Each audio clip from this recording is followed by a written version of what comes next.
الله الرحمن الرحيم تبارك الذي إن شاء جعل لك خيرا من ذلك جنات تجري من تحتها الأنهار ويجعل لك قصورا تبارك الذي பொருந்திய அந்த அல்லாஹ்வாகிறவன் அல்லது எப்படிப்பட்டவன் என்றால் இன்ஷா அவன் நாடினால் ஜஅலக உங்களுக்கு ஆக்கிவிடுவான் கைரம் பின் ஜாலிக அவர்கள் எதை சொல்லுகிறார்களோ அதைவிட சிறந்த ஒன்றை உங்களுக்கு ஆக்கிவிடுவான் ஜன்னாத்தின் தஜ்ரீ மின் தஹ்திஹா அன்ஹார் தோட்டங்களுக்கும் அந்த தோட்டங்களுக்கு கீழே ஆறுகள் ஓடிக்கொண்டிருக்கும் நிலையில் உள்ள தோட்டங்களை உங்களுக்கு ஆக்குவார் இன்னும் உங்களுக்கு கோட்டைகளை ஆக்குவார். அல்லாஹ் தஆலா ஸல்லல்லாஹு அலைஹி சூரத்துல் ஃபுர்கான் அத்தியாயத்தின் 10வது வசனத்திற்கான விரிவுரை. அல்லாஹ் தஆலா கடந்த வசனத்திலே குறைஷி காஃபிர்கள் ஸல்லல்லாஹு அலைஹி வஸல்லம் இவர் என்ன ஒரு நபியா, இவர் நம்மளை போல் சாப்பிடுகிறார், நம்மளை போல் அவர் கடைவீதியில் சுற்றி திரிகிறார். இன்னும் அவர்கள் சொன்னார்கள் லவ்லா உன்சில அலைஹி மலக்கும், அவருக்கு இறைத்தூதர் என்றால் அவருக்கு என்று ஒரு மலக்கு இருக்க வேண்டாமா, அல்லது அவருக்கான கன்சும் அவருக்கு என்ற பொக்கிஷங்கள் எல்லாம் இருக்க வேண்டாமா, அவருக்கும் ஜன்னத்தும் அல்லது அவர்களுக்கு என்று தனியாக தோட்டங்கள் துறவுகள் இருக்க வேண்டாமா என்பதாக அந்த குறைஷி காபிர்கள் கேட்டார்கள். இவர் நம்மை போன்ற ஒரு மனிதராக இருந்து கொண்டு எப்படி நபி என்று வாதிடுகிறார், இவ்வளவு காரியங்கள் இவ்வளவு செல்வந்தராக இருக்க வேண்டுமே நபி என்றால், ஒரு சாமானிய மக்கள் ஒரு சாமானிய மனிதராக இருந்து கொண்டு இவர் எப்படி நபியாக ஆக முடியும் என்பதாக பலவிதமான கேள்விகளை முன்னால் உள்ள வசனங்களில் குறைஷிகள் கேட்டார்கள், பேசினார்கள் என்பதாக அல்லாஹ் தஆலா சொல்லி காட்டினார். அந்த கேள்விகளுக்கு பதிலாக அல்லாஹ் தஆலா இந்த வசனத்தை சொல்லுகிறார். பரக்கத் பொருந்திய அல்லாஹ் ஒரு நபிக்கு நீங்கள் சொல்வதை போன்று வெறும் தோட்டங்களையும் துறவுகளையும் அல்லது பொக்கிஷங்களை மட்டுமல்ல, அதைவிட மிக சிறந்ததை அல்லாஹ் கொடுப்பதற்கு சக்தி இருக்கிறது. அவன் நாடினால் தோட்டங்களையும் கொடுப்பான்.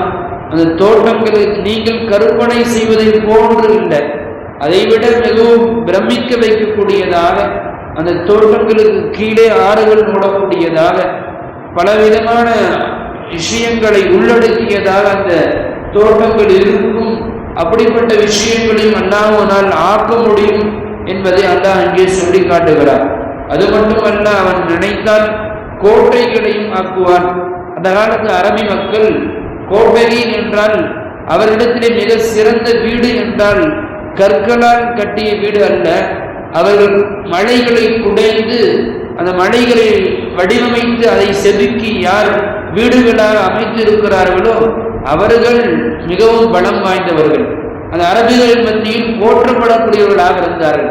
அதைதான் அது சிறிய வீடாக இருந்தாலும் அவன் மலையை குடைந்து அந்த மலைக்குள் அவன் தன்னை வீட்டை அமைத்திருந்தால் அவன் மிகவும் பலம் வாய்ந்தவன், சக்தி வாய்ந்தவன் என்பதாக அரபுகளுக்கு மத்தியில் பேசப்பட்டிருந்தது.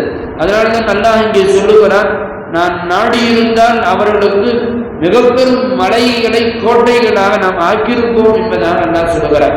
ஆயிஷா ரலியல்லாஹு அன்ஹா அவர்கள் சொல்லுகிறார்கள், ஒருமுறை ஸல்லல்லாஹு அலைஹி வஸல்லம் கடுமையான பசியோடு இருந்தார்கள். எந்த அளவுக்கு என்றால், நாம் ஹந்தக் யுத்தத்தில் ஸல்லல்லாஹு அலைஹி வஸல்லத்தை பற்றி சொல்லும் பொழுது சொல்லுவோம், சஹாபாக்கள் எல்லாம் அவர்கள் கடுமையான பசி என்று வந்து சொல்லும் பொழுது ஸல்லல்லாஹு அலைஹி வஸல்லம் தன்னுடைய வயிற்றை காமித்தார்கள். அங்கே 2 கற்கள் கட்டப்பட்டிருந்தது என்பதாக சொல்லுவோம், கேள்விப்பட்டிருக்கிறோம் அல்லவா. அதுபோன்று ஸல்லல்லாஹு அலைஹி வஸல்லம் போர்க்களத்தில் மட்டுமல்ல, அதுபோன்று ஸல்லல்லாஹு அலைஹி வஸல்லம் வீட்டில் இருக்கும் பொழுது கூட, யா ரசூலல்லாஹ் இதுபோன்று கற்களை வைத்து கட்டிக்கொண்டு கஷ்டப்படுகிறீர்களே, நீங்கள் நினைத்தால் அல்லாஹ்விடத்தில் உணவிற்காக வேண்டி கேட்கலாம் அல்லவா? அல்லாஹ் உங்களுக்கு அது போன்ற சக்திகளை கொடுத்திருக்கிறான் அல்லவா என்பதாக கேட்பார்கள். ஸல்லல்லாஹு அலைஹி வஸல்லம், இல்லை, நான் ஏழ்மையை பிரியப்படுகிறேன். அல்லாஹ்விடத்தில் அல்லாஹ் எனக்கு இதுபோன்று உஹது மலை அளவிற்கு தங்கத்தை தங்கமாக ஆக்குவதற்குண்டான சக்தியை எனக்கு கொடுத்திருக்கிறார். நான் சொன்னால் உடனடியாக அது மாறிவிடும். இருந்தாலும் நான் அதை கேட்கவில்லை. நான் அல்லாஹ்விடத்தில் கேட்பதெல்லாம், யா அல்லாஹ், எனக்கு ஒரு நாள் நீ உணவை கொடு, மறுநாள் எனக்கு உணவில்லாமல் வை. ஒரு நாள் உணவில்லாமல் இருக்கும் பொழுது அதை பார்த்து நான் உன்னிடத்திலே முஹ்தாஜாகுவேன். நீ ஒரு நாள் உணவளிக்கும் பொழுது நீ உணவளிப்பதற்கு நன்றி செலுத்தக்கூடிய அடியானாக நான் மாறுவேன், சுக்ரு செய்பவனாக நான் மாறுவேன் என்பதாக அல்லாஹ்விடத்தில் நான் கேட்டு வருகிறேன் என்பதாக சொன்னார்கள். அது மட்டுமல்ல, பல இடங்களில் ஸல்லல்லாஹு அலைஹி வஸல்லம் ஏழ்மையை, குறிப்பாக பசியோடு இருப்பதை பிரியப்பட்டிருக்கிறார்கள். அல்லாஹ் நாடி இருந்தால் அவர்களை மிக பெரும் செல்வந்தராக ஆக்கியிருக்கலாம். எப்படிப்பட்ட செல்வந்தர்கள் என்றால், முஃபஸ்ஸிரீன்கள் விரிவுரை சொல்லுகிறார்கள், உலகத்தில் எந்த நபிமார்களுக்கும் கொடுக்கப்படாத அளவுக்கு செல்வத்தை அல்லாஹ் தஆலா கொடுப்பதற்கு தயாராக இருந்தார். அனைத்து விதமான செல்வங்களையும் அள்ளி தருவதற்கு நபி ஸல்லல்லாஹு அலைஹி வஸல்லம் அவர்களுக்கு காத்திருந்தான். என்றாலும் ஸல்லல்லாஹு அலைஹி வஸல்லம் அதை பிரியப்படவில்லை என்ற ஒரே நோக்கத்திற்காக வேண்டி அல்லாஹ் தஆலா அவர்களை செல்வந்தராக அனுப்பாமல் அவர்களை ஏழ்மையாகவே வாழச் செய்தார். காரணம், ஸல்லல்லாஹு அலைஹி வஸல்லம் அதை பிரியப்பட்டார்கள் என்பதாக அல்லாஹ்வே சொல்லுகிறார். அது மட்டுமல்ல, ஸல்லல்லாஹு அலைஹி வஸல்லம் அவர்கள் மட்டுமல்ல, அவர்கள் குடும்பத்தாரையும் அப்படியே இருக்க வேண்டும் என்பதை அவர்கள் பிரியப்பட்டார்கள்.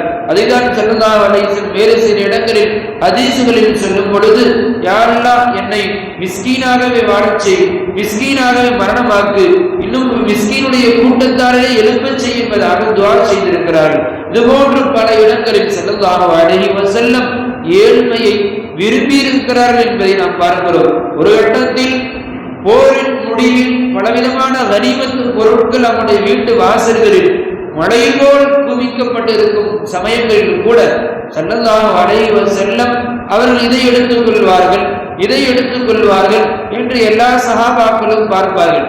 ஆனால் கடைசி வரை இந்த போரினுடைய கனிமத்து பொருட்களிலிருந்து ஒரு வெள்ளி காசு அல்ல, ஒரு சின்ன பொருளை கூட எடுத்துக் கொள்ளாமல் அனைத்தையும் எல்லா சஹாபாக்களுக்கும் பங்கிட்டு கொடுத்து விடுவார்கள். பங்கிட்டு கொடுத்து விட்டு வெறும் கையோடு தன்னுடைய வீட்டிற்கு செல்லக்கூடிய நிலைகளை நாங்கள் பார்த்திருக்கிறோம் என்பதாக சஹாபாக்கள் சொல்லுகிறார்கள். இதுவெல்லாம் ஸல்லல்லாஹு அலைஹி வஸல்லம் அவர்கள் ஏழ்மையை பிரியப்பட்டதற்கு விரும்பியதற்குண்டான அத்தாட்சிகளாக இருக்கிறது. இதை ஏன் ஸல்லல்லாஹு அலைஹி வஸல்லம் இப்படி செய்ய வேண்டும் என்று பார்த்தால் பலவிதமான காரணங்களை முஃபஸ்ஸிரீன்கள் சொல்லுகிறார்கள். ஸல்லல்லாஹு அலைஹி வஸல்லம் ஒரு கால் நான் செல்வந்தராக ஆகியிருந்தால் ஃபிர்அவுனை போன்று நான் ஆட்சியை வைத்துக் கொண்டு செல்வத்தை வைத்துக் கொண்டு இவர் செல்வந்தராக இருக்கிறார், இவர் பேச்சை கேட்கவில்லை எனில் இவருடைய அந்த தொந்தரவுகளுக்கு நாம் ஆளாகக்கூடும் என்பதாக முஸ்லிம்கள் பயந்துவிட்டு எனக்கு இஸ்லாத்திலே சேருவார்கள். அதுபோன்ற சூழ்நிலை ஒரு காலம் வந்துவிடக் கூடாது என்ற ரீதியில் தான் ஸல்லல்லாஹு அலைஹி வஸல்லம் செல்வத்தை பிரியப்படவில்லை என்பதாக சொல்லுகிறார்கள். அது மட்டுமல்ல, செல்வமோடு இருந்தால் அந்த செல்வம் நம்மை அழித்துவிடக் கூடும் என்ற ரீதியில், நான் அந்த செல்வத்தை பிரியப்பட்டுவிடக் கூடும் என்ற ரீதியில் அந்த செல்வத்தை பிரியப்படாமல் ஸல்லல்லாஹு அலைஹி வஸல்லம் இருந்தார்கள் என்பதை நாம் காரணமாக சொல்லுகிறார்கள் முஃபஸ்ஸிரீன்கள். இன்னும் ஒரு காரணத்தை சொல்லுகிறார்கள், செல்வம், அந்த செல்வத்தை நான் வைத்திருந்தால் நாளை மறுமை நான் அல்லாஹ்விற்கு அதற்கு உண்டான கணக்குகளை கொடுக்கக்கூடும். அது மட்டுமல்ல, அந்த செல்வத்தின் மூலமாக நான் அல்லாஹ்வை மறப்பதற்கு வாய்ப்பு இருக்கிறது. அதனால் அந்த செல்வம் என்பது எனக்கு வேண்டாம் என்பதாக ஸல்லல்லாஹு அலைஹி வஸல்லம் அதை விட்டு தூரமாக இருந்தார்கள் என்பதாக பல காரணங்களை முஃபஸ்ஸிரீன்கள் பதிவு செய்திருக்கிறார்கள். அல்லாஹ் தஆலா அவர்களுக்கு பலவிதமான அற்புடைகளை கொடுக்க நாடினாலும் கூட அவர்கள் விரும்பவில்லை என்ற ஒரே காரணத்தினால் அதுபோன்ற செல்வம் விஷயத்தில் ஸல்லல்லாஹு அலைஹி வஸல்லத்தை கொடுக்காமலேயே இந்த உலகத்தில் வாழச் செய்தான் என்பதாக இதுபோன்ற வசனங்களின் மூலமாக நமக்கு முஃபஸ்ஸிரீன்கள் தெளிவுபடுத்துகிறார்கள். வல்ல அல்லாஹ் அருளிய வசனங்களை விளங்கி வாழக்கூடிய தௌஃபீக்